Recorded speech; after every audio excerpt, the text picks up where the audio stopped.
విశాఖ జిల్లా పెందుర్తి ఎమ్మెల్యే పంచకర్ల రమేష్ బాబు పినగాడి గ్రామంలో పలు అభివృద్ధి పనులకు ప్రారంభోత్సవాలు చేశారు. పేదల సమస్యలు పరిష్కరించినప్పుడే నేతలకు సంతృప్తి మిగులుతుందని రమేష్ బాబు చెప్పారు. పెందుర్తి నియోజకవర్గంలో ఏడాదిలో 229 కోట్లతో అభివృద్ధి కార్యక్రమాలు చేపట్టామని తెలిపారు.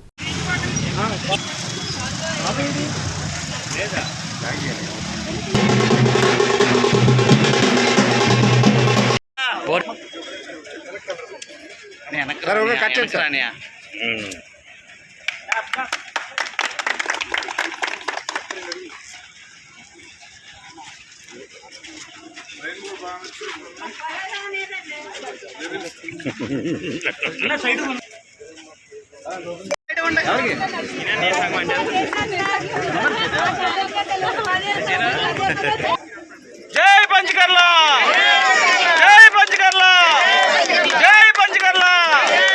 రమేష్ బాబు గారి నాయకత్వం, రమేష్ బాబు గారి నాయకత్వం, రమేష్ బాబు గారి నాయకత్వం, రమేష్ బాబు గారి నాయకత్వం.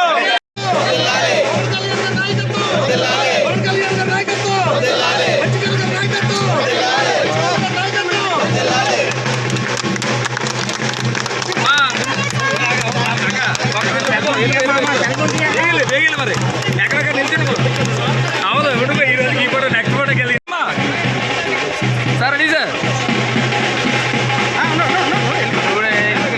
Okay okay sir.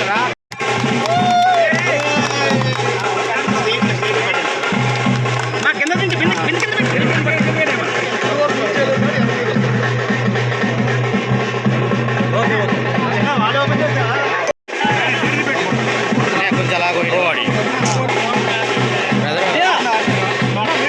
అభివృద్ధి కార్యక్రమాల్లో వర్కులు కంప్లీట్ అయినవి, పనులు ప్రారంభించినవి, వర్కులు కంప్లీట్ అయినవి. గతంలో పనులు ప్రారంభించినప్పుడు ఒకసారి వచ్చా, ఇప్పుడు వర్కులు కంప్లీట్ అయిన తర్వాత ప్రారంభోత్సవం చేయడానికి రెండవ దఫా వచ్చా. ఏదైనా పేదలకి వాళ్ళ చిరకాల వాంచి తీర్చినప్పుడే ఏ రాజకీయ నాయకుడికైనా ఆనందం, తృప్తి. మరి గతంలో వచ్చినప్పుడు ఇక్కడ మహిళలందరూ చెప్పారు, మట్టిలో బురదలో ఉంటున్నామండి, మాకు రోడ్లు కావాలి అని చెప్పి.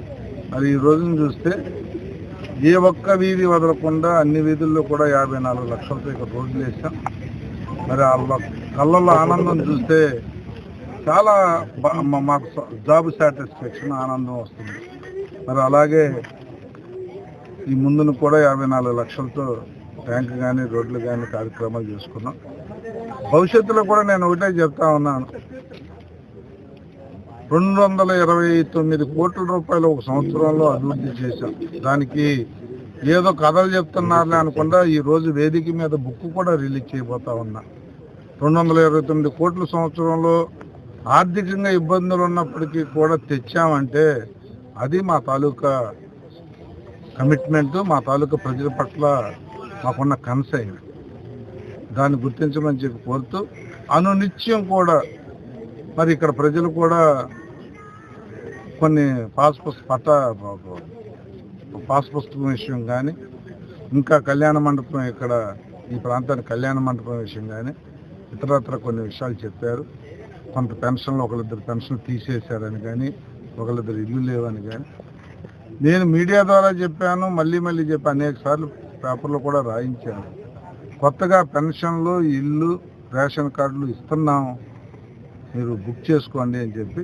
తప్పకుండా రాబోయే 1 ఇయర్లో శాచ్యులేషన్ మోడ్లో అందరికీ కూడా అన్నీ ఇస్తా. కొత్తగా ఇల్లు పెట్టుకున్న వాళ్ళకి ఇంకొక శుభవార్త ఏమిటి అంటే, గతంలో జగనన్న కాలనీలు అని చెప్పి 1 సెంటు భూమి ఇచ్చినాయి, ఇప్పుడు నగరాల్లో 2 సెంట్లు, విలేజ్లో 3 సెంట్లు చేశాం. అదే కాకుండా అమౌంట్ కూడా గతంలో 1.5 లక్షలు, ఇప్పుడు 2.5 లక్షలు చేశాం. అంటే అమౌంట్ పెంచా, ఇచ్చే జాగా పెంచా. మరి గతంలో తీసుకున్న వాళ్ళు కూడా అయ్యో కాస్త లేట్ అయితే బాగుండేది అన్నంత తృప్తిగా ఇప్పుడు హౌసింగ్ స్కీము కంటిన్యూ అవబోతా ఉంది. అందరూ లబ్ధిదారులు కావాలి, అందరికీ అన్నీ అందాలనేది ఈ ఎన్డీఏ కూటమి ప్రభుత్వం ఒక సంకల్పం. మేము కూడా కమిట్మెంట్తో పనిచేస్తా ఉన్నాం. పేదల కళ్ళల్లో ఆనందం చూడాలని ఒక ఆలోచనతో ముందుకెళ్తా ఉన్నాం. అందరికీ అన్ని విధాలా కూడా అన్ని ప్రాంతాలని కూడా చూసుకుంటాం, చేస్తామని చెప్పి మాట.